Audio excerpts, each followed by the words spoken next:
So I'm Per Davidson. I'm Director for the Australian Centre for Entrepreneurship Research at Queensland University of Technology in Brisbane, Australia.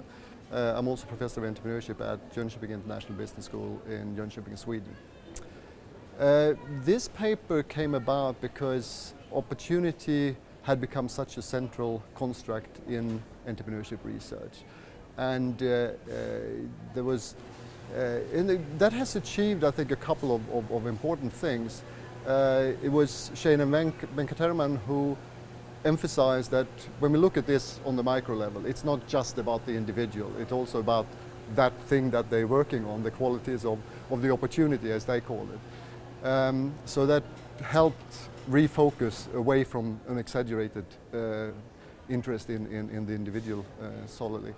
The other thing is, I think it helped entrepreneurship research focus on really early stages before there actually is a firm. So it was part of that as well. So these are the good things. What I was increasingly uneasy with is the complexity of the opportunity construct and the confused discussion. I hadn't really systematically reviewed the literature when I started and I wrote a conference version, but later in the process I made a very thorough review of 210 papers. And it is clear that a vast majority, and this is 210 papers in really good journals, and the vast majority of them, they don't define the opportunity concept. They apply it inconsistently, even those who do define it. And so opportunity means a lot of different things. It is a set of external conditions, it is a subjective idea, it is called an opportunity because the actor thinks it's a favorable thing, or it is called opportunity because the researcher says so, or because we have evidence of a positive outcome.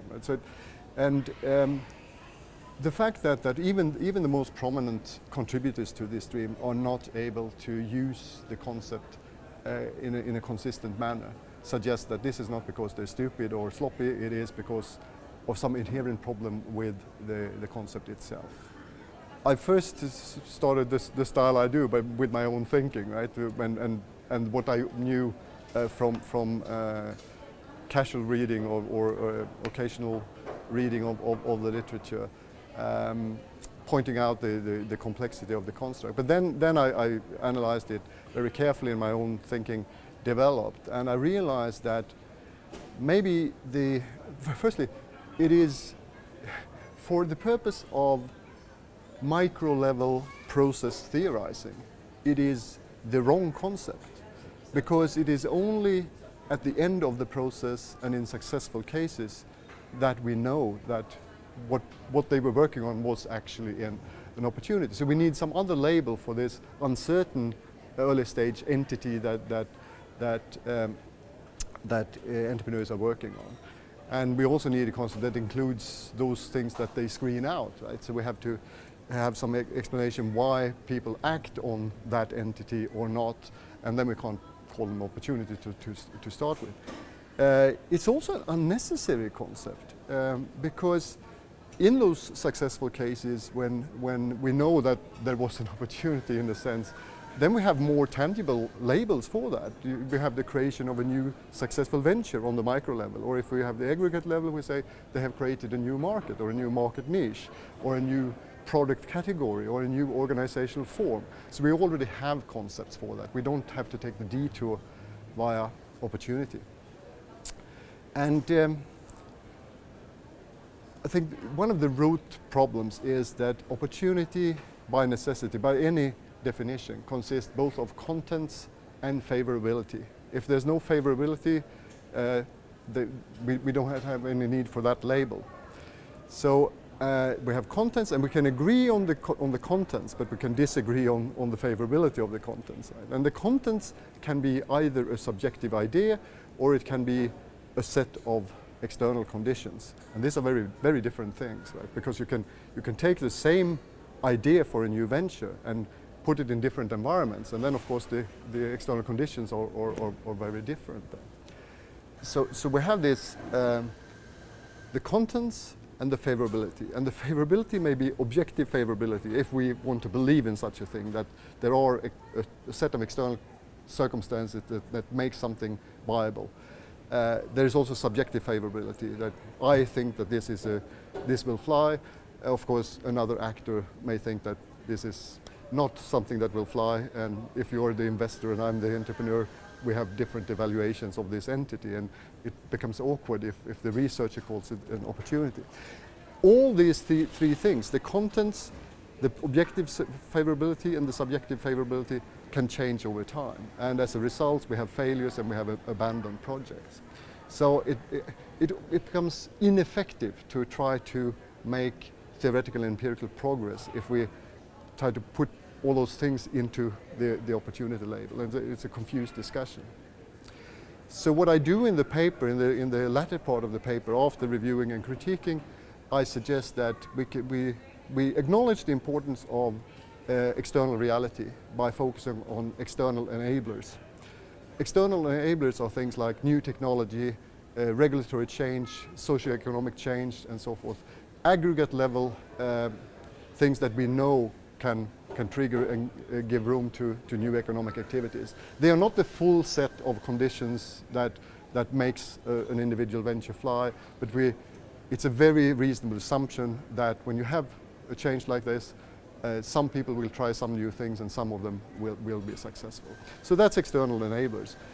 The main concept for the contents of the micro-level entity for me is a new venture idea. So this is an imagined future venture. What is the product or service? What are the customers? How is this going to be delivered? What is the revenue model? So it has some aspects of business model in it as well. So, and of course that is also a challenging construct, because this starts as a rudimentary idea. It can change over time and so forth. But if we take this idea of nexus of individual and this other entity seriously, then we know for individuals, for example, after lots of work in psychology, we have come up with big five personality characteristics.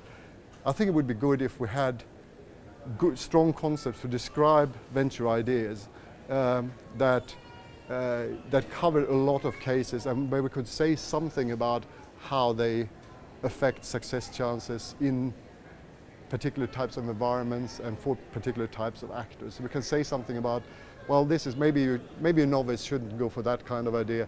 That's more for an expert. Maybe that kind of thing can work in an emerging market. That kind of thing works better in an established market, and so forth. So I think that there's a lot of work to be done there, and this is there is some really wonderful work in the opportunity stream. But this is one area where we haven't made a lot of progress. That is on sort of what are the salient characteristics of this non-actor part of the nexus. So theorizing that, operationalizing it, providing evidence of how it influences the outcomes in entrepreneurial processes. That is a big job that I think the language I try to develop provides a better foundation for doing that. So that's what I'm trying to contribute positively, apart from the critiquing, because it's not to sort of denounce what has come before me. It's like I said, there's some wonderful research there, and it's only because of what's there that I can see what hasn't come out of this stream yet. So the first thing, that it is not an individual sport, it is a social game, right? And so you achieve success with and through other people.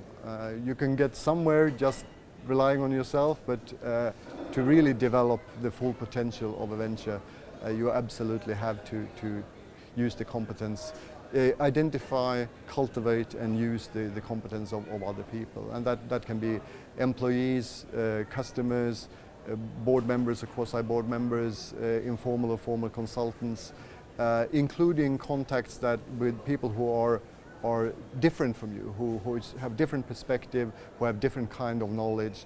That what we call weak ties. That's really important as well. So openness to the knowledge and ideas of other people, although you follow your own compass. I mean, you don't do things that is wrong for the overall purpose of why you're in this in the first place.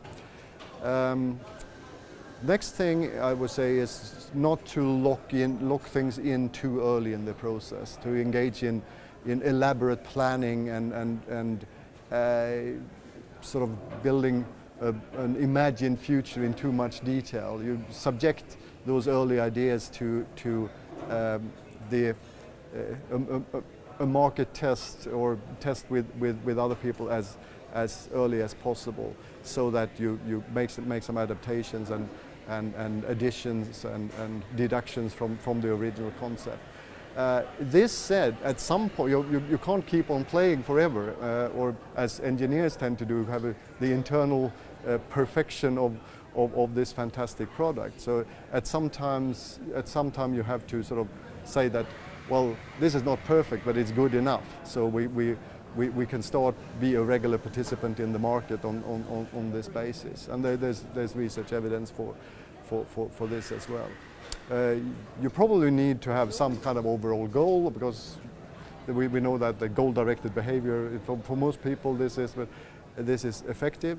But planning may be something that detracts.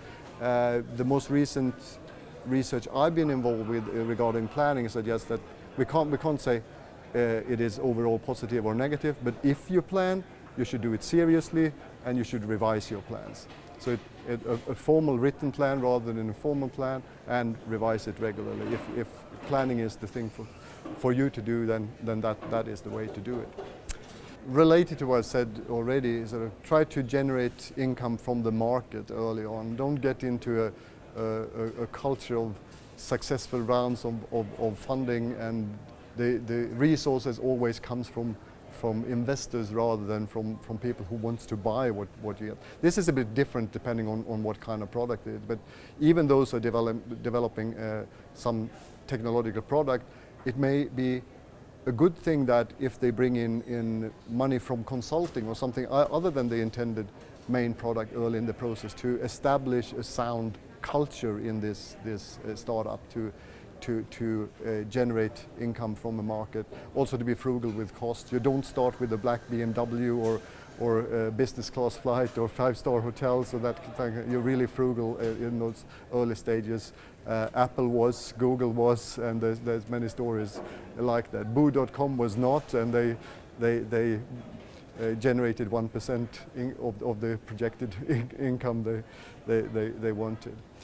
One more point, and that is expect, accept, and learn from failure. Try to fail small, but it is common that some of the things you try will fail. Learning from failure is not automatic. We protect our ego, and that may actually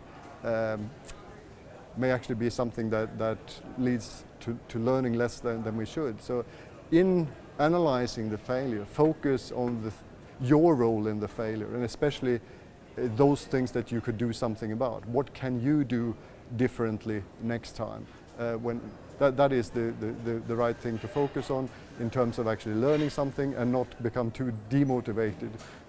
If you focus on I failed because that is what I'm like, well, then you're unlikely to learn anything. If you blame other external factors, well, then you may be motivated to restart, but you will not really learn much from the experience.